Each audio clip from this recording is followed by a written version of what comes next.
ದಿನ ಅಂಬೇಡ್ಕರ್ ಜಯಂತಿ புத்தாண்ட தமிழ் புத்தாண்ட நல்வாழ்த்துக்கள் எல்லாருக்குமே தாய்மார்களுக்கும் வந்திருக்கிற தாய்மார்களுக்கும் பெரியோர்களுக்கும் வாலிபர்களுக்கும் எல்லாருக்கும் தமிழ் புத்தாண்ட நல்வாழ்த்துக்கள். ಇವತ್ತಿನ ದಿವಸ ನಮ್ಮ ಇಲ್ಲಿ ಲೋಕಸಭಾ ಚುನಾವಣೆಗೆ ಅಭ್ಯರ್ಥಿಯಾಗಿ ಬಂದಿದ್ದಾರೆ. ನಿಮಗೆಲ್ಲ ಗೊತ್ತಿರೋದೆ, ಗೊತ್ತಿಲ್ಲದೆ ಇರೋದು ಏನಿಲ್ಲ KF ಜನಕ್ಕೆ. ಯಾಕಂದ್ರೆ ನಮ್ಮ ತಂದೆಯವರು ಹೇಳೋರು, ತಂದೆ MV ಕೃಷ್ಣಪ್ಪ ಅವರು ಹೇಳೋರು, ಯಾಕಂದ್ರೆ ಫಸ್ಟ್ ಅವರು 1947 to 52 ಇಲ್ಲೇ MRA ಆಗಿ ಫಸ್ಟ್ ಎಲೆಕ್ಷನ್ ಅಲ್ಲಿ KF ಅಲ್ಲಿ ಯೂನಿಯನ್ ಲೀಡರ್ ಆಗಿ ಅವರಿಂದ ಸ್ವಲ್ಪ ಇದಾಗ್ತಾ ಇತ್ತು. ಅವಾಗ ನಮ್ಮ ತಂದೆ ಹೇಳೋರು, ವಯಸ್ಸಲ್ಲಿ ನಮ್ಮವರು ಆಗೋದಿಲ್ಲ, ಯಾರು ನೋಡಿದ್ರೆ ರಾಜ್ಯ ಕಡೆಯಿಂದ ಬರೋದಿಲ್ಲ, ಅದಕ್ಕೆ ತಗೊಂಡು ಜನಾಂಗದವರು ತಿಳ್ಕೊಂಬಂದು ಪ್ರಾಣ ಬಿಟ್ಟು ಅಂತ ಶಕ್ತಿವಂತವಾದಂತಹ ತಗೊಂಡು ಜನ ಅವ್ರನ್ನ ಇದೇ ಕ್ಷೇತ್ರದಲ್ಲಿ 47ನೇ ಫಸ್ಟ್ MRA ಕಳಿಸಿದ್ರು. ಆಮೇಲೆ ಅವರು 6 ಸಾರಿ MP ಆಗಿದ್ರು, 4 ಸಾರಿ ಮಿನಿಸ್ಟರ್ ಆಗಿದ್ರು, ಕ್ಯಾಬಿನೆಟ್ ಅಲ್ಲಿದ್ರು. ಆಮೇಲೆ ಬೇಕಾದಷ್ಟಿದೆ. ಅದನ್ನು ಯಾಕೆ ಹೇಳ್ತಾ ಇದ್ದೀನಿ ಅಂತಂದ್ರೆ ಅವ್ರ ಬಗ್ಗೆ ನನ್ನ ತಂದೆ ನಾನು ಹೇಳತಾ ಇಲ್ಲ, ಇದು ಒಂದು ಸ್ಟೇಜ್. ಇದು ಅವರು ಮಿನಿಸ್ಟರ್ ಆಗಿದ್ದಾಗ ಈ ಬೆಮೆಲ್ ಫ್ಯಾಕ್ಟ್ರಿ ತಂದ್ರು. ಅವ್ರ ಫ್ರೆಂಡು ಡಿಫೆನ್ಸ್ ಮಿನಿಸ್ಟರ್ ಆಗಿ ಜಾರ್ಜ್ ಅಂತಿದ್ರು. ಅವ್ರನ್ನ ಕರ್ಕೊಂಡ್ಬಂದು ಇಲ್ಲೆಲ್ಲ KF ಜನ ಅಂತ ತೋರಿಸಿ, ಈ ಬರ್ತಾ ಗೋಲ್ಡ್ ಕಡಿಮೆ ಆಗ್ತಾ ಇದೆ, ಇಲ್ಲಿನ ಜನಾಂಗಕ್ಕೆ ಏನಾದ್ರು ಆಗ್ಬೇಕು ಅನ್ನೋ ದೃಷ್ಟಿನಲ್ಲಿ ಬೆಮೆಲ್ ಫ್ಯಾಕ್ಟ್ರಿ ತಂದು ಕೊಟ್ರು.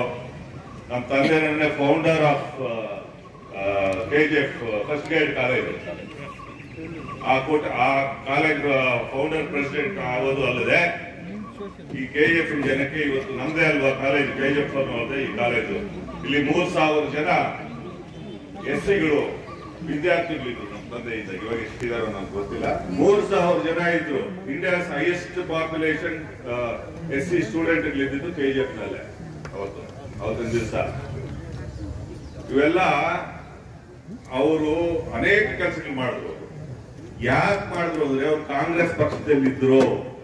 ಅವತ್ತು ಕಾಂಗ್ರೆಸ್ ಮಾಡಿದ್ದು, ಇವತ್ತು ಕಾಂಗ್ರೆಸ್ ಮಾಡ್ತಾ ಇದ್ರು. ಅವತ್ತಿನ ದಿವಸ ಇವಾಗ ಇವ್ರು ಮಾತಾಡ್ತಾರೆ, ನಮ್ಮ ಬಿಜೆಪಿಯವರು, ಅವರು ಹೆಸರು ಹೇಳೋದು ಬಾಧೆ ಆಗ್ತದೆ ಹೇಳೋದಕ್ಕೆ. ರಾಮ ರಾಮ ಅಂತ ರಾಮ ಅನಿಸ್ತದೆ ನನಗೆ. ಯಾಕಂದ್ರೆ ನಾವ್ಯಾರು ರಾಮನ ಪೂಜೆ ಮಾಡಿದ್ರೆ ಬೇರೆ ಯಾರನ್ನ ಪೂಜೆ ಮಾಡ್ತಾ ಇದ್ದೀರಾ? ನಾನು ಶ್ರೀಕೃಷ್ಣ ಭಕ್ತ. ನಾನು ಶ್ರೀಕೃಷ್ಣ ಹಿಂದಿನ ಜನ್ಮದಲ್ಲಿ ಶ್ರೀರಾಮನಾಗೆ ಇದ್ದಿದ್ದು. ಪಾಪ ಇವರೆಲ್ಲ ಗೊತ್ತಿಲ್ವೇನ. ನಾವು ಒಂದು ತಿಳ್ಕೊಳ್ಳಿ ನೀವು, ಇವತ್ತಿನ ಜನ ಈ ಬಿಜೆಪಿನಲ್ಲಿ ಇದ್ದಾರಲ್ಲ, ಇವರು ಫ್ರೀಡಮ್ ಮೂವ್ಮೆಂಟ್ ಅನ್ನೋದೇನಾದ್ರು ನೋಡಿದ್ರ ಯಾರಾದ್ರೂ? ಇವತ್ತು ಈ KF ಹಳಬ್ರು ಇದ್ದಾರೆ, ಫ್ರೀಡಮ್ ಫೈಟರ್ಸ್ ಇವತ್ತು ಇದ್ದಾರೆ. ನಾನು ಕೆಲವರು ನೋಡಿದ್ದೀನಿ, ಎಲ್ಲ ಹೊರಟೋದು. ಆ ಫ್ರೀಡಮ್ ಮೂವ್ಮೆಂಟ್ ಅನ್ನೋದೇ ಏನೋ ನಂಗೆ ಗೊತ್ತಿಲ್ಲ. ಸ್ವತಂತ್ರ ಈ ದೇಶಕ್ಕೆ ತಂದುಕೊಟ್ಟಿದ್ದು ಕಾಂಗ್ರೆಸ್. ಅರ್ಥ ಮಾಡ್ಕೊಳ್ಳಿ ನೀವು. ಇವತ್ತಿನ ದಿವಸ ಎಲ್ಲ ಮುಗಿಸ್ಬಿಟ್ಟು 60 ವರ್ಷದಿಂದ ನೀವೇನ್ ಮಾಡಿದ್ದೀವಿ, 70 ವರ್ಷದಿಂದ ನೀವೇನ್ ಮಾಡಿದ್ದೀರಿ ಅಂತಂದ್ರೆ, ಈ ರೈಲ್ವೆ ಸ್ಟೇಷನ್ ಇಲ್ಲಿ ಇವತ್ತು 10-15,000 ಜನ ಹೆಂಗ್ ಹೋಗ್ತಾರೆ ರೈಲ್ ರೈಲ್ವೆ ಸ್ಟೇಷನ್ ಕಟ್ಸಿದ್ದು ಇಲ್ಲ, ಏರ್ಪೋರ್ಟ್ ಅವ್ರ ಕಟ್ಸಿದ್ದು. ಅದು ಡ್ಯಾಮ್ಗಳಿದಾವೆ, 5 year ಪ್ಲಾನ್ಗಳಲ್ಲಿ ಡ್ಯಾಮ್ಗಳು ಕಟ್ಟಿಸಿದ್ರು. ನೆಹರು ಕಾಲದಲ್ಲಿ, ನಂತರ ಇಂದಿರಾ ಗಾಂಧಿ ಕಾಲದಲ್ಲಿ. ಇವ್ರು ಯಾವ್ದಾರ ಕಟ್ಸಿರೋ ತೋರಿಸ್ಬಿಡೋದಕ್ಕೆ ಇವ್ರು ಬರೀ ನಿಮ್ಮ ಹತ್ರ ಬರೋದು ರಾಮ ಅನ್ನೋದು. ನಾವು ರಾಮ ಅಂತ ಬೆಳಿಗ್ಗೆ ಇದ್ರೆ ಅನ್ನೋದು ನೀವೇ ಅಲ್ಲ. ನಾವು ಕಾಂಗ್ರೆಸ್ನವರು ನೀವು ಯೋಚನೆ ಮಾಡಬೇಕು. ಜನ ದಯವಿಟ್ಟು ಮಹಿಳೆಯರು ಹೆಚ್ಚಿನ ಸಂಖ್ಯೆಯಲ್ಲಿದ್ದೀರಿ. ಇವತ್ತಿನ ದಿವಸ ಯಾವ ಸರ್ಕಾರವನ್ನು ಕೊಡದೆ ಇರತಕ್ಕಂತ ಒಂದು ಸವಲತ್ತುಗಳನ್ನ ಹೆಣ್ಮಕ್ಳಿಗೆ ಕೊಟ್ಟಿದ್ದಾರೆ. ಜೊತೆಗೆ ನಮ್ಮ ಒಬ್ಬ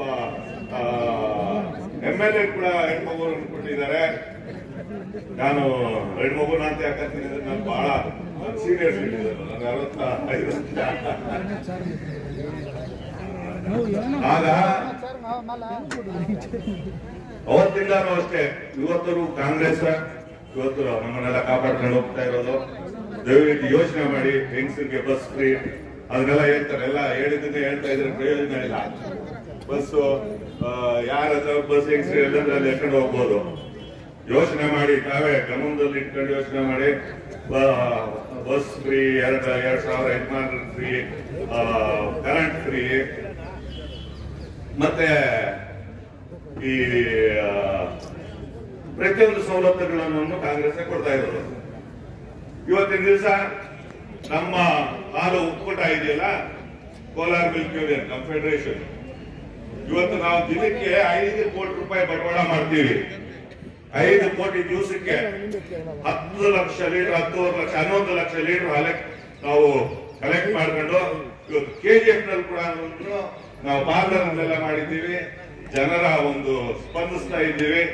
ಮತ್ತೆ ಈ ಎರಡು ಜಿಲ್ಲೆಗಳ ಚಿಕ್ಕಬಳ್ಳಾಪುರ ಮತ್ತು ಕೋಲಾರ ಜಿಲ್ಲೆ ಇವತ್ತು ನಾವು ಬದುಕ್ತಾ ಇರೋದು ಅಂದ್ರೆ ಹಾಲು ಮೇಲೆ ರೈತರು ಬದುಕ್ತಾ ಇರೋದು. ಯೋಚನೆ ಮಾಡಿ ನೀವೇ. ಅರ್ಬಿ ಕೃಷ್ಣಪ್ಪನವರು 52ನೇ ಇಸ್ವಿನಲ್ಲಿ ನೆಹರು ಕ್ಯಾಬಿನೆಟ್ ಅಲ್ಲಿ ಇದ್ದಾಗ ಡೆನ್ಮಾರ್ಕ್ ಇಂದ ಹೋಗಿ ಹಸುಗಳು ತಂದ್ರು. ಅವರೇ ತಂದಿದ್ದು, ಅದ್ರ ಮೇಲೆ ಬಿಜೆಪಿ JDS ಕಾಂಗ್ರೆಸ್ ಅಂತ ಹಾಕೊಂಡ್ ಬರ್ಲಿಲ್ಲ. ಅವರು ಜನರ ಚೆನ್ನಾಗಾಗ್ಲಿ, ಜನರಿಗೆ ಒಳ್ಳೇದಾಗ್ಲಿ ಅಂದ್ಬಿಟ್ಟು ಅವ್ರು ಅಲ್ಲಿಂದ ಹಸುಗಳು ತಂದ್ರು. ಇವತ್ತಿನ ದಿವಸ ಬರೀ ನಮ್ಮ ಜಿಲ್ಲೆಯಲ್ಲಿ ನಾವು 11 ಲಕ್ಷ ಲೀಟರ್ ಹಾಲನ್ನು ನಾವು ಕಳಿಸ್ತಾ ಇದ್ದೀವಿ. 5 ಕೋಟಿ ರೂಪಾಯಿ ಇವತ್ತು ನಾವು ಬಂಡವಾಳ ಮಾಡ್ತಾ ಇದ್ದೀವಿ. ಇಂಥದ್ದು ಇವತ್ತವರೆಗೂ ಮಾಡಿರೋದು ಕಾಂಗ್ರೆಸ್ ಹೊರತು ಬೇರೆ ಇವ್ರು ಯಾರು ಮಾಡಿಲ್ಲ.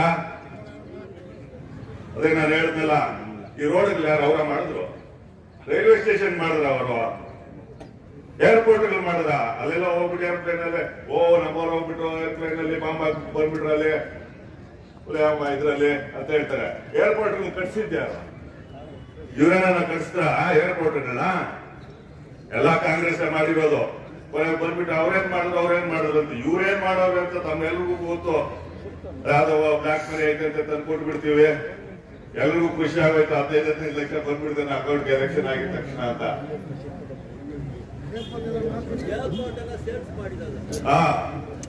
ಏರ್ಪೋರ್ಟ್, ರೈಲ್ವೆ ಸ್ಟೇಷನ್ ಬಾಕಿ ಐತೆ, ಅದನ್ನು ಸೇಲ್ಸ್ ಮಾಡ್ಬಿಡ್ತಾರೆ ಅನ್ನೋ ಗೊತ್ತಿಲ್ಲ. ಏರ್ಪೋರ್ಟ್ ಎಲ್ಲ ಆಗೋಯ್ತು, ಹಿಂಗಾಗೋಗ್ಬಿಟ್ಟಿದೆ. ಇವತ್ತಿನ ದಿವಸ ಆ ಒಂದು ಪರಿಸ್ಥಿತಿ ನಾವೇನು ಹೆಚ್ಚಾಗಿ ಹೇಳ್ಬೇಕಾಗಿರೋದಿಲ್ಲ. ಜೊತೆಗೆ ನಮ್ಮ ಶಾಸಕರು ಒಳ್ಳೆ ಶಾಸಕರನ್ನ ತಂದಿದ್ದೀವಿ. ಅವರು ನಾನು ಮೊನ್ನೆ ಒಂದ್ ದಿವಸ ಭಾಷಣದಲ್ಲೆಲ್ಲ ಹೇಳ್ತಾ ಇದ್ದೆ, ನಾನೇನಾದ್ರೂ ನಿಮ್ ಭಾಷಣ ಮಾಡೋದು ಅಸೆಂಬ್ಲಿನಲ್ಲಿ ಕೂತ್ಕೊಂಡ್ರೆ ಇನ್ನೂ ಸ್ವಲ್ಪ ಕೂತ್ಕೊಳ್ಬೇಕು ಅನ್ಸ್ತದೆ. ಯಾಕಂದ್ರೆ ಅಷ್ಟು ಚೆನ್ನಾಗಿ ಮಾತಾಡ್ತಿರ್ತಾವೆ ನಾವು. ಇವತ್ತು ಕೆಲಸ ಮಾಡಿ ತೋರಿಸಿದಾರೆ ಅವರು. ಇಲ್ಲೇನು ಈ ತಾಲೂಕಿನಲ್ಲಿ ಯಾರೇನು ಕೆಲಸ ಮಾಡಿದ್ರೆ ಏನಾಗ್ತದೆ ಅಂತ ಅಷ್ಟು ಲೀಡ್ ಬರ್ಬೇಕಾದ್ರೆ ತಮಾಷೆ ಅಲ್ಲ. ಎಲ್ಲ ನಿಮ್ಮ ಆಶೀರ್ವಾದ. ಅದೇ ತರ ಮುಂದಕ್ಕೂ ಈ ಎಲೆಕ್ಷನ್ ಅಲ್ಲೂ ಅವ್ರು ಕೆಟ್ಟ ಹೆಸರು ಬರ್ದೇ ಇದ್ದಂಗೆ ತಾವು ನೋಡ್ಕೊಳ್ಬೇಕು. ಅವ್ರಿಗೇನ್ ಲೀಡ್ ಕೊಟ್ರೋ ಅದು ನಮ್ಮ ಕ್ಯಾಂಡಿಡೇಟ್ ಗೌತಮ್ ಅವ್ರಿಗೆ ತಾವು ಕೊಡ್ಬೇಕು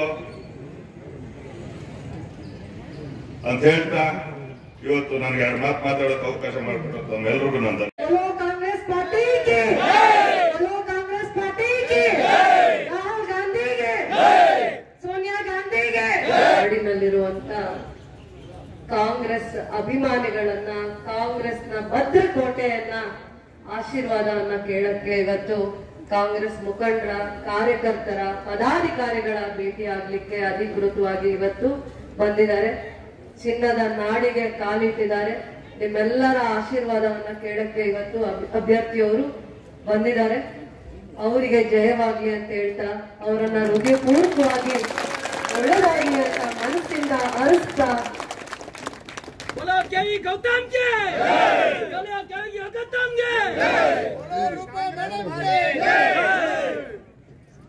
ಕಾಂಗ್ರೆಸ್ ಪಕ್ಷ ಯಾರು ಒಂದು ವ್ಯಕ್ತಿಯಿಂದ ಕಟ್ಟಕ್ಕೆ ಸಾಧ್ಯ ಇಲ್ಲ. ಲಕ್ಷಾಂತರ ಜನ, ಕೋಟ್ಯಾಂತರ ಜನ ಅಭಿಮಾನಿಗಳು, ಕಾರ್ಯಕರ್ತರು ನಿಷ್ಠೆಯಿಂದ, ಪ್ರಾಮಾಣಿಕತೆಯಿಂದ, ತ್ಯಾಗದಿಂದ ಈ ಕಾಂಗ್ರೆಸ್ ಪಕ್ಷನ ಬೆಳೆಸಿ ಕಟ್ಟಿ ತ್ಯಾಗ ಮನೋಭಾವದಿಂದ ಬೆಳೆಸಿಕೊಂಡು ಬಂದಿದ್ದಾರೆ. ಸ್ವತಂತ್ರ ಹೋರಾಟದ ಎಷ್ಟೋ ಕುಟುಂಬಗಳು ಕೆಜಿಎಫ್ ಅಲ್ಲಿ ಇದ್ದಾರೆ. ಸ್ವತಂತ್ರ ಪೂರ್ವದಿಂದ ಕೆಲಸ ಮಾಡ್ಕೊಂಡು ಬಂದಿರುವಂತ ಎಷ್ಟೋ ಜನ ಕುಟುಂಬಗಳು ಕೆಜಿಎಫ್ ಗೆ ಚರಿತ್ರೆಯನ್ನ ಸೃಷ್ಟಿ ಮಾಡಿದ್ದಾರೆ. ವೇದಿಕೆಯನ್ನ ಕಾಂಗ್ರೆಸ್ ಪಕ್ಷದಲ್ಲಿ ಅಲಂಕರಿಸ್ತಾರೆ. ಅವರು ನಾವು ಯಾವ ಜಾತಿ ಧರ್ಮ ಅಂತ ಕಾಂಗ್ರೆಸ್ ಪಕ್ಷ ನಾವು ವೇದಿಕೆ ಹಾಕೊಳ್ಳಲ್ಲ. ನಾವು ಬಡವರ ಪಕ್ಷ, ನಾವು ರೈತರ ಪಕ್ಷ, ನಾವು ಕಾರ್ಮಿಕರ ಪಕ್ಷ, ನಾವು ದಲಿತರ ಪಕ್ಷ, ನಾವು ಏನು ಕಷ್ಟದಲ್ಲಿರುವಂತ ಯಾರು ಸಮುದಾಯಗಳು ಕಷ್ಟದನ್ನ ಅನುಭವಿಸಿದೆ, ಜೀವನದಲ್ಲಿ ಏನೂ ಸಾಧನೆ ಮಾಡಕ್ಕಾಗಿಲ್ಲ ಅಂತ ಕಷ್ಟ ಅನುಭವಿಸ್ತಾ ಇರುವಂತ ಎಲ್ಲಾ ಸಮುದಾಯಗಳನ್ನ ರಕ್ಷಣೆ ಮಾಡುವಂತ ಕಾಂಗ್ರೆಸ್ ಪಕ್ಷ ನಾವು ನೀವು ಆಗಿದೀವಿ ಅಂತ ಹೆಮ್ಮೆಯಿಂದ ಹೇಳ್ಕೊಡ್ತೀನಿ ಈ ವೇದಿಕೆಯಲ್ಲಿ. ಇವತ್ತು ಯಾರೇ ಕಾಂಗ್ರೆಸ್ ಪಕ್ಷದವರು ಈ ವೇದಿಕೆ ಮುಂಭಾಗದಲ್ಲಿ ಕೂತಿರುವಂತ ಗೌರವಾನ್ವಿತ ಗ್ರಾಮ ಪಂಚಾಯತಿ ಸದಸ್ಯರು, ಗ್ರಾಮ ಪಂಚಾಯತಿ ಅಧ್ಯಕ್ಷರು, ಗ್ರಾಮ ಪಂಚಾಯತಿ ಉಪಾಧ್ಯಕ್ಷರು, ಕಾಂಗ್ರೆಸ್ ಪಕ್ಷನ 30-40 ವರ್ಷಗಳಿಂದ ಕಟ್ಟಿರುವಂತ ಹಿರಿಯ ನಾಯಕರು, ಕಾರ್ಯಕರ್ತರು ಮತ್ತೆ ಅಭಿಮಾನದಿಂದ ಬಂದಿರುವಂತ ಎಷ್ಟೋ ಜನ ಕಾರ್ಯಕರ್ತರೇ ಕಾಂಗ್ರೆಸ್ ಪಕ್ಷದ ಆಸ್ತಿ ಅಂತ ನಾವು ಮರಿಬಾರದು. ಕಾಂಗ್ರೆಸ್ ಪಕ್ಷದ ಅಧಿಕಾರವನ್ನ ಅನುಭವಿಸ್ತಾ ಇರುವಂತವ್ರು ಯಾವತ್ತೂ ಮರಿಬಾರದು.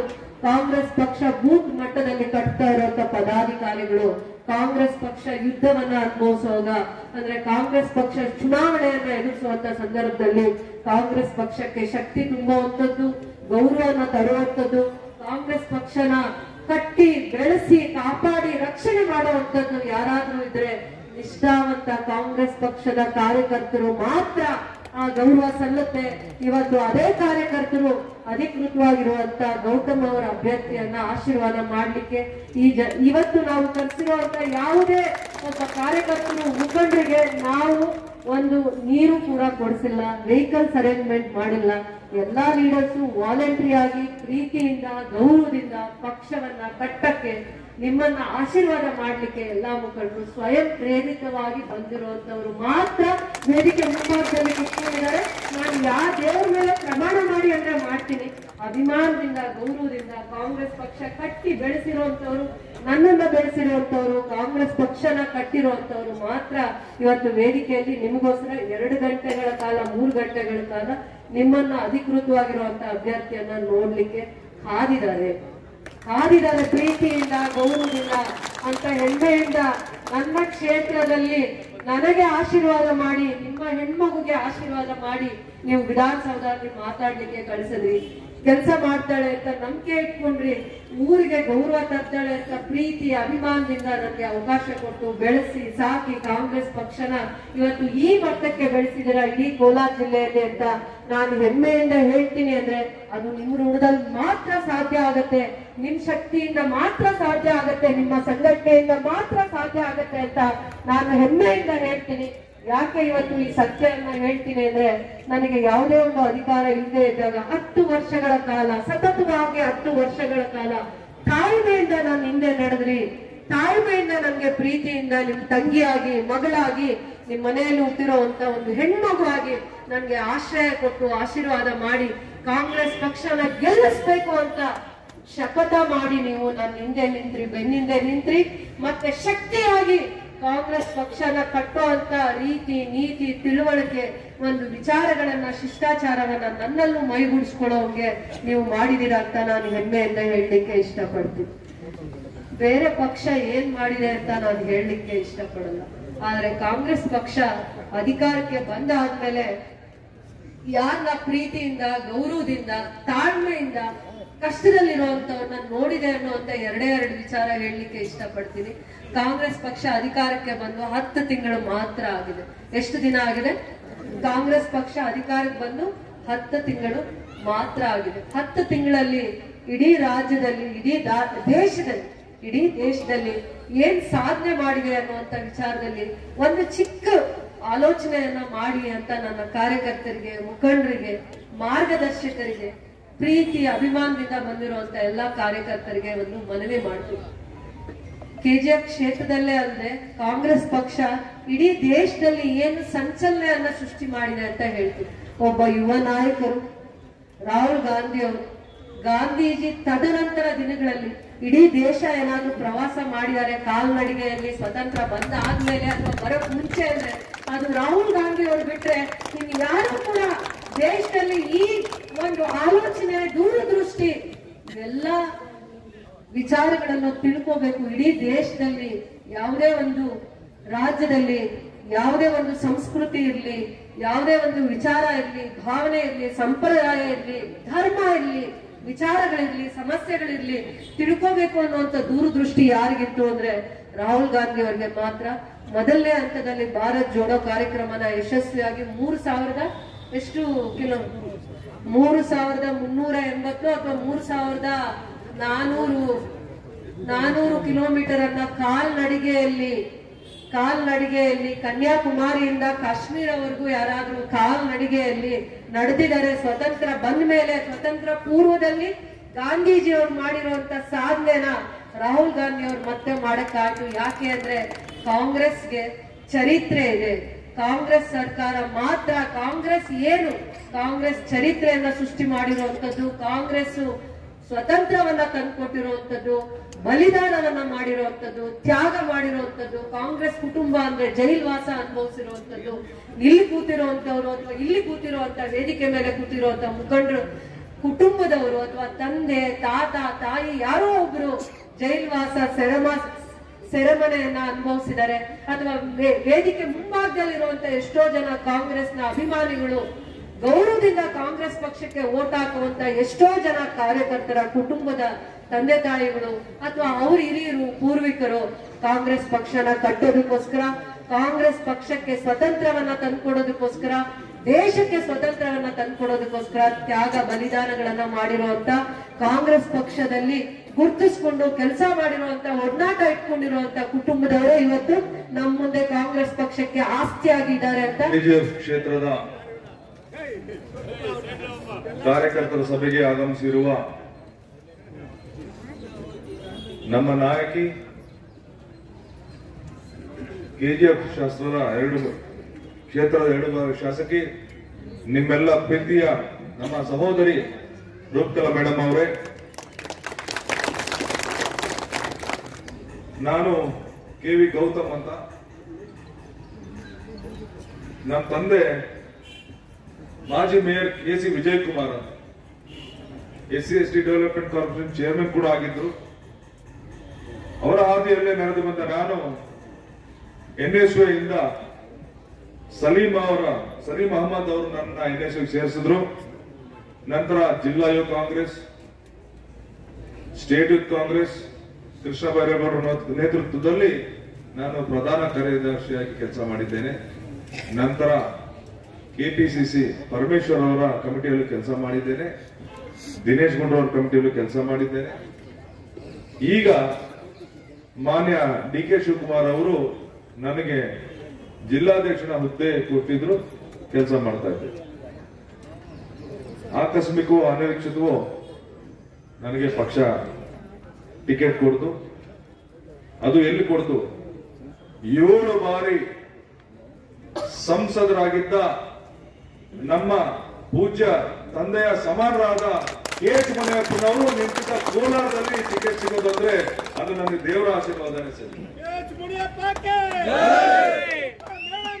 ನಾನು ಕನ್ಸಲ್ಲೂ ಅನ್ಕೊಂಡಿರ್ಲಿಲ್ಲ ನಾನು ಒಂದು MP ಟಿಕೆಟ್ ತಗೊಳ್ತೀನಿ.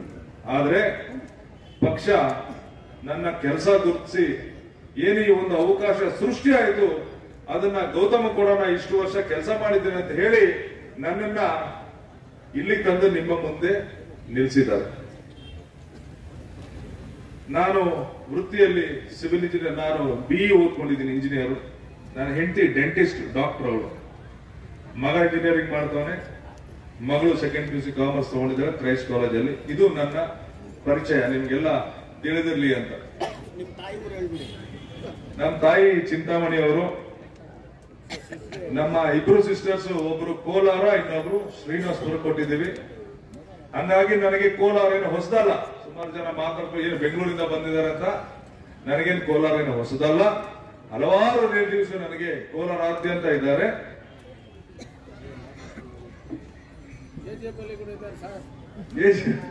KGF ಅಲ್ಲೂ ಬಹಳ ಜನ ಇದ್ದಾರೆ. ಇಲ್ಲೇ ಸುಮಾರು ಜನ ಕೂತಿದ್ದಾರೆ. KGF ಅಲ್ಲಿ ಇರೋರೆಲ್ಲ ಇಲ್ಲೇ ಕೂತಿದ್ದಾರೆ. ಮೇಲಾಗಿದ್ದಕ್ಕಿಂತ ಮೇಲೆ ನನ್ನ ಕಾಂಗ್ರೆಸ್ನ ಅಣ್ಣ ತಮ್ಮಂದರು ಒಂದು ದೊಡ್ಡ ಪಡೆನೇ ಇಲ್ಲಿದೆ. ನನಗೋಸ್ಕರ ಈ ಪಕ್ಷಕ್ಕೋಸ್ಕರ ಪ್ರಾಣ ಕೊಡುವಂತ ಇಲ್ಲಿ ಕಾಂಗ್ರೆಸ್ ಪಡೆ ಇದೆ. ಏನು ಇತಿಹಾಸ ಸೃಷ್ಟಿ ಮಾಡಿದ್ರೆ ನೀವು ಕಳೆದ ಬಾರಿ ಎಲೆಕ್ಷನ್ ಅಲ್ಲಿ ಈ ಕೋಲಾರದಲ್ಲಿ ಅತಿ ಹೆಚ್ಚು ಅಂತರದ 50,000ಗಳ ಮೇಲ್ಪಟ್ಟ ಅಂತರದಿಂದ ರೂಪಾ ಮೇಡಮ್ ನ ಗೆಲ್ಲಿಸಿದ್ದೀರಾ ನೀವು ಕೊಟ್ಟ ಜನಮನ್ನಣೆ ಎಐಸಿಸಿ ಮಟ್ಟದಲ್ಲಿ ಚರ್ಚೆ ಆಗಿದೆ. ಅಂತ ದೃಢವಾದ ಸಂಕಲ್ಪ ಹೊಂದಿರುವ ಕಾಂಗ್ರೆಸ್ ಕಾರ್ಯಕರ್ತರು ಈ ಕೆಜಿಎಫ್ ನಲ್ಲಿದ್ದಾರೆ. ಬಂಧುಗಳೇ, ಈಗ ಮತ್ತೊಮ್ಮೆ ಚುನಾವಣೆ ಬಂದಿದೆ. ಏನು 10 ವರ್ಷದಲ್ಲಿ ಈ ದೇಶ ಯಾವತ್ತು ಈ 70 ವರ್ಷಗಳಲ್ಲಿ ನೋಡಿರದಂತಹ ಅನ್ಯಾಯಗಳನ್ನು ನೋಡ್ತು ಈ 10 ವರ್ಷದಲ್ಲಿ ಎಲ್ಲಾ ಕಷ್ಟ ಕಾರ್ಪಣ್ಯಗಳು ಒಂದೇ ಸತಿ ನೋಡ್ಬಿಟ್ಟಿದ್ವಿ. ಏನು ಬರ್ತಾ ಇವ್ರು ಏನ್ ಹೇಳ್ಕೊಂಡ್ ಬಂದ್ರು? 10 ಕೋಟಿ ಎಷ್ಟು 2 ಕೋಟಿ ಉದ್ಯೋಗ ಕೊಡ್ತೀವಿ ಅಂದ್ರು ವರ್ಷಕ್ಕೆ. ಈಗಾಗಲೇ 20 ಕೋಟಿ ಉದ್ಯೋಗ ಸೃಷ್ಟಿ ಆಗ್ಬೇಕಾಗಿತ್ತು. 20 ಕೋಟಿ ಉದ್ಯೋಗ ಕಳ್ಕೊಂಡಿದ್ದಾರೆ ಜನರು. ಏನು ಮಹಿಳೆಯರಿಗೆ ರಕ್ಷಣೆ ಇಲ್ಲ, ರೈತರಿಗೆ ರಕ್ಷಣೆ ಇಲ್ಲ, ಕೆಲಸ ಕೇಳ್ಕೊಂಡು ಹೋದ ಸ್ಟೂಡೆಂಟ್ಸ್ ಮೇಲೆ ಗೋಲಿಬಾರ್ ನಡೆಯುತ್ತೆ. ಮಿನಿಮಮ್ ಸಪೋರ್ಟ್ ಪ್ರೈಸ್ ಕೊಡಿ ಅಂತ ಕೇಳ್ಕೊಂಡಾದ ರೈತರ ಮೇಲೆ ಜೀಪ್ಗಳು ಹಚ್ಚಿಕೊಳ್ತಾರೆ. ಅವರು ಬರಬಾರದು ಒಳಗಡೆ, ಡೆಲ್ಲಿ ಒಳಗಡೆ ಅಂತ ಹೇಳಿ ಏನ್ ಇಂಡಿಯಾ ಪಾಕಿಸ್ತಾನ ಮಧ್ಯದಲ್ಲಿ ಏನ್ ಬ್ಯಾರಿಕೇಡ್ಸ್ ಹಾಕಿದ್ದಾರೆ, ಮುಳ್ಳು ಬೇಲೆ ಆ ತರ ಹಾಕಿದ್ದಾರೆ.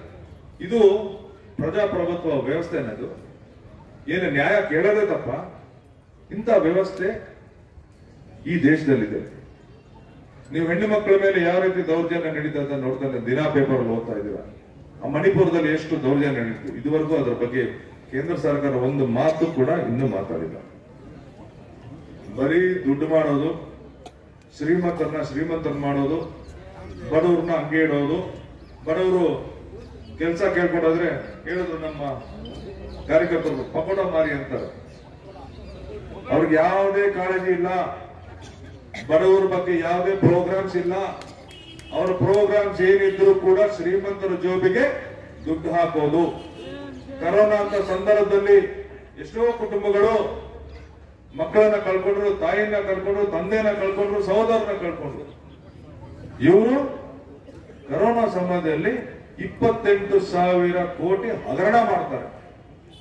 ನಮ್ಗೆ ಮಾಸ್ಕ್ ಇಲ್ಲ, ಸಿಲಿಂಡರ್ ಇಲ್ಲ, ಆಕ್ಸಿಜನ್ ಇಲ್ಲ, ಜನ ಬೀದಿ ಬೀದಿಯಲ್ಲಿ ಸಾಯ್ತಾರೆ. ಅಂತ ಸಂದರ್ಭದಲ್ಲಿ ಕೂಡ ಇವರು ದುಡ್ಡು ಮಾಡ್ತಾರೆ. ಏನ್ ಹೇಳಿದ್ರು ಇವರು? 15 ಲಕ್ಷ ಸರ್, 15 ಲಕ್ಷ ಕೊಟ್ಟಿಲ್ಲ. ಕಾಂಗ್ರೆಸ್ ಅವ್ರ ಮೇಲೆ ಗೂಬೆ ಕೂರಿಸಿ ಬಹಳ ವರ್ಷಗಳಿಂದ ಕಾಂಗ್ರೆಸ್ ಅವರು ಲೂಟಿ ಹೊಡೆದ್ಬಿಟ್ಟಿದ್ದಾರೆ. ಎಲ್ಲ ಸ್ವಿಸ್ ಬ್ಯಾಂಕ್ ಅಲ್ಲಿ ಲಕ್ಷಾಂತರ ಕೋಟಿ ಇದೆ, ನಾನು ಅಧಿಕಾರಕ್ಕೆ ಬಂದ್ರೆ ಅದನ್ನೆಲ್ಲ ತಗೊಂಡ್ಬಂದು ನಿಮಗೆ 15 ಲಕ್ಷ ಅಕೌಂಟ್ ಹಾಕ್ತೀನಿ ಅಂತ ಹೇಳಿದ್ರು. ಅದನ್ನ ನಂಬ್ಕೊಂಡು ಸುಮಾರು ಜನ ಅಕೌಂಟ್ ಕೂಡ ತೆಗೆದು ಬಿಟ್ರು. ಆದ್ರೆ 100 ದಿನದಲ್ಲಿ ಕಪ್ಪೋಣ ತರ್ತೀವಿ ಅಂತಂದವರು 100 ದಿನ ಆದ್ರೂ ಬರ್ಲಿಲ್ಲ, 2 ವರ್ಷ ಆದ್ರೂ ಬರ್ಲಿಲ್ಲ. ಕೋರ್ಟ್ ಹೋಗಿ ಕೆಲವು ಜನ ಎಲ್ಲಪ್ಪ ನಮ್ಗೆ ಏನು 10 ಬ್ಲಾಕ್ ಮನಿ ತಂದು 15 ಲಕ್ಷ ನಮ್ಗೆ ಹಾಕ್ತೀನಿ ಅಂತ ಹೇಳಿದ್ಯಲ್ಲ, ಎಲ್ಲಿ ಅಂತ ಕೇಳಿದಾಗ ಸುಪ್ರೀಂ ಕೋರ್ಟ್ ಸೆಂಟ್ರಲ್ ಗವರ್ಮೆಂಟ್ ಕೇಳಿದಾಗ ಯಾವ ಬ್ಲಾಕ್ ಮನಿನೂ ಇಲ್ಲ ಅಂತ ಅಂದ್ಬಿಟ್ರು. ಅಂದ್ರೆ ಕಾಂಗ್ರೆಸ್ ಮೇಲೆ ಗುಬೆ ಕೂರಿಸಿ ಕಾಂಗ್ರೆಸ್ ಕಳ್ಳರು ಅಂತ ಹೇಳಿ ವೋಟ್ ಹಾಕ್ಸ್ಕೊಂಡು ಜನಗಳನ್ನ ಯಾಮಾರಿಸಿದ್ರು. ಇದೆಲ್ಲರಿಗೂ ಈಗ ಜನಗಳಿಗೆ ಗೊತ್ತಾಗಿದೆ. ಸರ್ಕಾರ 70 ವರ್ಷಗಳಲ್ಲಿ ನಮ್ಮ ಕಾಂಗ್ರೆಸ್ ಸರ್ಕಾರಗಳು ಏನು ಈ ಜನಗಳಿಗೆ ಉದ್ಯೋಗ ಸೃಷ್ಟಿ ಆಗಬೇಕಂತ ಹೇಳಿ HMT, HAL, BML, NGF ಏನೇನು ಸಂಸ್ಥೆಗಳ ಸ್ಥಾಪನೆ ಮಾಡಿದ್ರು ಒಂದೊಂದೇ ಮಾರ್ಕೊಂಡು ಬರ್ತಾ ಇದ್ದಾರೆ. BML ಕೂಡ ಸೇಲ್ಗಿಟ್ಟವ್ರೆ. ಇಲ್ಲಿನ ಜನ ಏನ್ ಹೇಳ್ತಾ ಇದಾರೆ, BML ಕಾಂಟ್ರಾಕ್ಟ್ ವರ್ಕರ್ಸ್ ಇರೋರನ್ನ ಪರ್ಮನೆಂಟ್ ಮಾಡಿ ನಮ್ಗೆ ಅನುಕೂಲ ಮಾಡ್ಕೊಡಿ ಅಂತ ಹೇಳ್ಕೊಡ್ತಾ ಇದ್ರೆ ಅದನ್ನ ಸೇಲ್ ಮಾಡಕ್ ಹೊರಟವ್ರೆ. ಇದರ ವಿರುದ್ಧ ನಾನು ಹೋರಾಟ ಮಾಡ್ತೀನಿ. BGML ಏನ್ ಮುಚ್ಚೋಗಿದೆ, ಈ ಆಸ್ಪತ್ರೆನ ಇಲ್ಲೊಂದು ಮೆಡಿಕಲ್ ಕಾಲೇಜ್ ಕಟ್ಟಿಸ್ಬೇಕು. ಎಷ್ಟು ಜಾಗ ಇದೆ, ಮೆಡಿಕಲ್ ಕಾಲೇಜ್ ಕಟ್ಟಿಸಿದ್ರೆ ಎಷ್ಟು ಜನಕ್ಕೆ ಉಪಯೋಗ ಆಗುತ್ತೆ. ಈ ಕೆಲಸ ನಾನು ಮಾಡ್ತೀನಿ. ನಮ್ಮ ರಾಜ್ಯ ಸರ್ಕಾರ ಈಗಾಗಲೇ ಮೇಡಮ್ ನಿಮಗೆ ವಿವರಿಸಿ ಹೇಳಿದ್ದಾರೆ 5 ಗ್ಯಾರಂಟಿಗಳು. 5 ಗ್ಯಾರಂಟಿಗಳು ಏನು ಇವರು 10 ವರ್ಷದಲ್ಲಿ ಬೆಲೆ ಏರಿಕೆ ಮಾಡಿ ಗ್ಯಾಸ್ ನ 350 400 ಇದ್ದದನ್ನ 1000 ಮಾಡಿದ್ರು, ಪೆಟ್ರೋಲ್ ಜಾಸ್ತಿ ಮಾಡಿದ್ರು, ಡೀಸೆಲ್ ಜಾಸ್ತಿ ಮಾಡಿದ್ರು, ಎಲ್ಲಾ ಬೆಲೆಗಳು ಜಾಸ್ತಿ ಮಾಡಿದ್ರು. ನಾವು ಪಾಪ ಒಂದು 10,000 15,000 ದುಡಿತಾರಂತ ಕುಟುಂಬಗಳು ಎಲ್ಲಾ ಬೆಲೆ ಏರಿಕೆಗೆ ಹೋಗ್ತಾ ಇದ್ರೆ ಏನು ಉಳಿಸ್ಕೊಳಕ್ ಆಗ್ತಾ ಇಲ್ಲ. ಸ್ವಲ್ಪ ಆದ್ರೂ ಉಳಿತಾಯ ಮಾಡ್ಲಿ ಅಂತ ಹೇಳಿ ನಿಮ್ಮ ಕುಟುಂಬಗಳಿಗೆ ಒಂದು 5,000 ರೂಪಾಯಿ ತಲುಪಲಿ ಅಂತ ಹೇಳಿ ಗೃಹಿಣಿಗೆ ಒಂದು 2,000, ಕರೆಂಟ್ ಇಂದ ಒಂದು 1,500 ರೂಪಾಯಿ ಉಳಿಲಿ, ಬಸ್ ಫ್ರೀ ಆಗ್ಲಿ, ಅಕ್ಕಿ ಅಂತ ಕೊಟ್ರು. ಮಕ್ಕಳು ಡಿಗ್ರಿ ಓದಿರ್ತಾರೆ, ಕೆಲಸ ಇಲ್ಲ ಅವ್ರಿಗೆ, ಕೇಂದ್ರ ಸರ್ಕಾರದಿಂದ ಕೆಲಸ ಇಲ್ಲ, ಇವರ ನೀತಿಗಳಿಂದ ಎಲ್ಲ ಫ್ಯಾಕ್ಟರೀಸ್ ಮುಚ್ಚೋಗಿದೆ, ಕೆಲಸ ಕುಡ್ಕೊಂಡು ಹೋಗ್ಬೇಕು ಅವರು, ದುಡ್ಡಿಲ್ಲ. அவன் போய் அப்பா கிட்ட எவ்வளவு வாட்ட கேட்கிறான் காசு. அப்பா நான் எனக்கு காசு கொடு, நான் போயிட்டு வேலை தேடி நான் வேலை எடுத்துன்னு வரேன். அவனுக்கு ஒரு மாசம் கேட்கிறான், 2 மாசம் கேட்கிறான், வேலையை கிடைக்கலையே, என்ன செய்யறது? அதுக்கு காங்கிரஸ் யோசிச்சாங்க என்ன பண்ண முடியும்.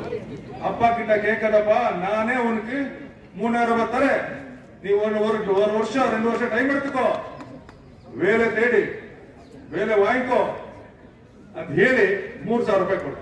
ಇದು ತಪ್ಪಾ?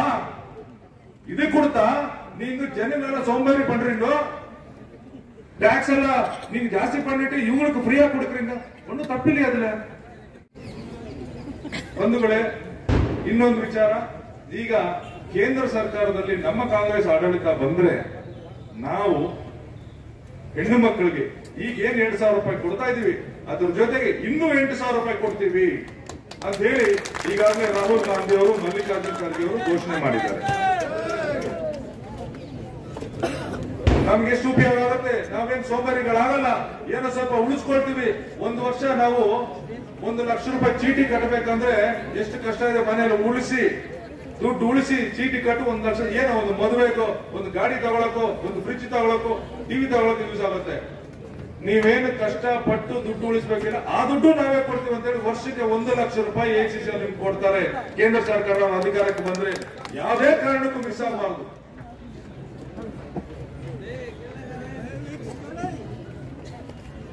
ನಿಮಗೆ ಬಂಗಾರಪೇಟೆ ಅತಿ ದೊಡ್ಡ ರೈಲ್ವೆ ಸ್ಟೇಷನ್, ಇಡೀ ದೇಶದ ಎಲ್ಲಾ ರೈಲುಗಳು ಬಂದು ಹೋಗುತ್ತೆ.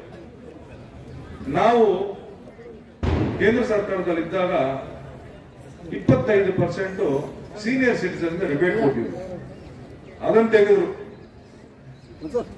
ಪ್ಲಾಟ್ಫಾರ್ಮ್ ಟಿಕೆಟ್ 5 ರೂಪಾಯಿ ಇದ್ದು 30 ರೂಪಾಯಿ ಮಾಡಿದ್ರು. ಪ್ರತಿ ಒಂದರಲ್ಲೂ ಇವರು ರೈಲ್ವೆಗೆ ಏನೂ ಮಾಡಿಲ್ಲ. ಏನ್ ಇವಾಗ ಒಂದೇ ಭಾರತ ಅಂತ ಹೇಳ್ತಾ ಇದಾರಲ್ಲ, ನಮ್ಗೆ ಏನ್ ಹೇಳಿದ್ದು, ಬುಲೆಟ್ ಟ್ರೈನ್ ಬಿಡ್ತೀವಂತ. ಇವರು ಬುಲೆಟ್ ಟ್ರೈನ್ ಎಲ್ಲ ಬಿಟ್ಟಿದ್ದು ಹಳೇ ಟ್ರೈನ್ ಗಳನ್ನ ತಗೊಂಡೋಗಿ ಪಾಂಡಿಚೇರಿಯಲ್ಲಿ ಮಾಡಿಫೈ ಮಾಡಿಸಿ ಮೂತಿ ಈ ತರ ಮಾಡಿ ಈಗ ಬಿಟ್ಬಿಟ್ಟು ಅದನ್ನೇ ಬುಲೆಟ್ ಟ್ರೈನ್ ಅಂತ. ಅದೇನು ಸ್ಪೀಡ್ ಆಗಿ ಹೋಗಲ್ಲ, ಇದಕ್ಕಿಂತ ಒಂದು ಅರ್ಧ ಗಂಟೆ ಸ್ಲೋಗೆ ಹೋಗುತ್ತೆ. ಅದಕ್ಕೆ ಒಂದೇ ಭಾರತ ಅಂತೆ. ಅದ್ರಲ್ಲಿ ಬಡವರು ಕೂಡ ಟ್ರಾವೆಲ್ ಮಾಡಕ್ ಆಗಲ್ಲ, ಅದು ಶ್ರೀಮಂತರಿಗೆ.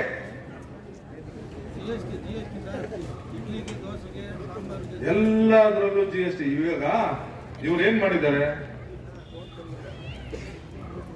ಪ್ರತಿಯೊಂದರಲ್ಲೂ ಈ ದೇಶ ಎಲ್ಲಾ ಸರ್ಕಾರಗಳು ಸೇರಿ 60 ವರ್ಷದಲ್ಲಿ ದೇಶದ ಸಾಲ 55 ಲಕ್ಷ ಕೋಟಿ ಇತ್ತು. ಈ 10 ವರ್ಷದಲ್ಲಿ 185 ಲಕ್ಷ ಕೋಟಿಗೆ, ಅಂದ್ರೆ 130 ಲಕ್ಷ ಕೋಟಿ ಸಾಲ ಮಾಡವ್ರೆ. ಏನ್ ಮಾಡಿದ್ರು ಗೊತ್ತಿಲ್ಲ. ಪೆಟ್ರೋಲ್ ಬೆಲೆ ಜಾಸ್ತಿ ಮಾಡಿದ್ರು, GST ಹಾಕಿದ್ರು, ಎಲ್ಲಾ ಕಡೆ GST. ಕಡೆಗೆ ಮಗುಗೆ ಹಾಲು ಕೊಡಕ್ಕೆ ಒಂದು ಪ್ಯಾಕೆಟ್ ಹಾಲು ತರೋಣ ಅಂದ್ರೆ ಅದಕ್ಕೂ GST. ಇಷ್ಟು ವರ್ಸ್ಟ್ ಸರ್ಕಾರ ಈ ಪ್ರಪಂಚದಲ್ಲಿ ಇಲ್ಲ. ಹೀಗಾಗಿ ಈ ಸರ್ಕಾರನ ಉರುಳಿಸಬೇಕು, ಕಾಂಗ್ರೆಸ್ ಸರ್ಕಾರ ಸ್ಥಾಪನೆ ಆಗಬೇಕು. ನಾಳೆ ಬಾಬಾ ಸಾಹೇಬ್ ಅಂಬೇಡ್ಕರ್ ಅವರ ಜಯಂತಿ. ಅಡ್ವಾನ್ಸ್ ಆಗಿ ನಿಮಗೆ ಶುಭಾಶಯಗಳು ತಿಳಿಸ್ತಾ ಇದ್ದೀನಿ. ಬಾಬಾ ಸಾಹೇಬ್ ಅಂಬೇಡ್ಕರ್ ಬರೆದಿರುವಂತ ಸಂವಿಧಾನ ಎಲ್ಲರಿಗೂ ಸಮಪಾಲು ಸಮಬಾಳು, ನಮ್ಮ ಸಮಾಜದಲ್ಲಿ ಎಲ್ಲರೂ ಒಂದೇ ಆಗಿರಬೇಕು, ಬಡವರನ್ನ ಮೇಲೆತ್ತಿ ಶ್ರೀಮಂತರ ಅಥವಾ ಮಧ್ಯಮ ವರ್ಗದವರ ಲೆವೆಲ್ ಬರ್ಬೇಕಂತ ಹೇಳಿ ಒಂದು ಅದ್ಭುತವಾದ, ಈ ಪ್ರಪಂಚದಲ್ಲೇ ಉತ್ತಮವಾದ ಕಾನ್ಸ್ಟಿಟ್ಯೂಷನ್ ಬರೆದವರು. ಆ ಕಾನ್ಸ್ಟಿಟ್ಯೂಷನ್ ಬದಲಾಯಿಸಕ್ಕೆ ಹೊರಟಿದ್ದಾರೆ. ಅವ್ರೇನ್ ಮುಚ್ಚಿಟ್ಕೊಂಡಿಲ್ಲ, ಓಪನ್ ಆಗಿ ಹೇಳ್ತಾ ಇದ್ದಾರೆ, ನಾವು ಮತ್ತೊಮ್ಮೆ ಅಧಿಕಾರಕ್ಕೆ ಬಂದ್ರೆ ಸಂವಿಧಾನ ಚೇಂಜ್ ಮಾಡ್ತೀವಿ. ಸಂವಿಧಾನದ ರಕ್ಷಣೆಯಲ್ಲಿ ನಾವು ಹಲವಾರು ಜನ ನಾವೆಲ್ಲ ಬದುಕ್ತಾ ಇರೋದು ಸಂವಿಧಾನ ಕೊಟ್ಟಿರೋ ಹಕ್ಕುಗಳಿಂದ. ಆ ಸಂವಿಧಾನ ಹೋದ್ರೆ ನಮ್ ಗತಿ ಏನಾಗುತ್ತೆ? ನಾವೇನೋ ಅಂಬೇಡ್ಕರ್, ಜ್ಯೋತಿಬಾ ಫುಲೆ ಇಂಥ ಮಹಾನ್ ನಾಯಕರು ಅವರು ಮಾಡುವ ಕೆಲಸಗಳಿಂದ ನಮ್ಗೆ ರಿಸರ್ವೇಶನ್ ಸಿಕ್ಕಿ ನಾವೊಂದು ಗೌರವವಾಗಿ ಸಮಾಜದಲ್ಲಿ ಬಾಳ್ತಾ ಇದೀವಿ. ಆದ್ರೆ ಹೀಗೆ ಮುಂದುವರೆದ್ರೆ, ಬಿಜೆಪಿ ಸರ್ಕಾರ ಹೀಗೆ ಮುಂದುವರೆದ್ರೆ ಮುಂದೆ ನಮ್ಮ ಮಕ್ಕಳಿಗೆ ಮೊಮ್ಮಕ್ಕಳಿಗೆ ಹಾಕೊಳ್ಳಕ್ಕೆ ಬಟ್ಟೆ ಕೂಡ ಇರಲ್ಲ ಅಂತ ನೀವು ಚೆನ್ನಾಗಿ ತಿಳ್ಕೊಳ್ಳಿ. ಬಹಳ ಗಂಭೀರವಾದ ವಿಷಯ. ಯಾವುದೇ ಕಾರಣಕ್ಕೂ ಬಿಜೆಪಿ ಬರಬಾರದು. ನೀವೆಲ್ಲ ನಿಮ್ಮ ಬೂತ್ಗಳಲ್ಲಿ ಅತಿ ಹೆಚ್ಚು ಮತದಾನ ಮಾಡಿಸ್ಬೇಕು. ಇದು ನನಗೋಸ್ಕರ ಓಟಲ್ಲ, ಈ ದೇಶ ಉಳಿಸೋದಕ್ಕೆ, ಈ ದೇಶದ ಹಣೆ ಬರ ಚೇಂಜ್ ಮಾಡೋದಕ್ಕೆ ನೀವು ಹಾಕ್ತಾರಂತ ಓಟ್ ಅಂತ ಕಟ್ಕೋಬೇಕು.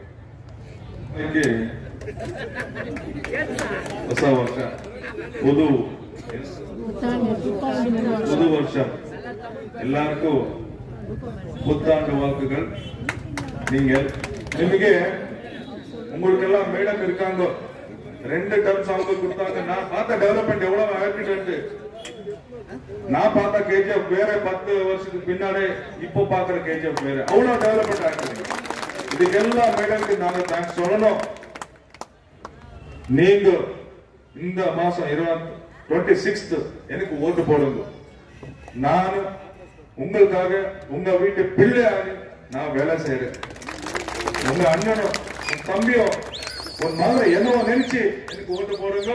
நான் டெல்லிக்கு போய் உங்களுக்கு என்ன நியாயமா கிடைக்கும் எல்லாம் இங்க தர வைக்கிறேன். உங்களுக்கு லோக்கல்ல மேடம் இருக்காங்க, அவரு கூட நானும் இருக்கேன்.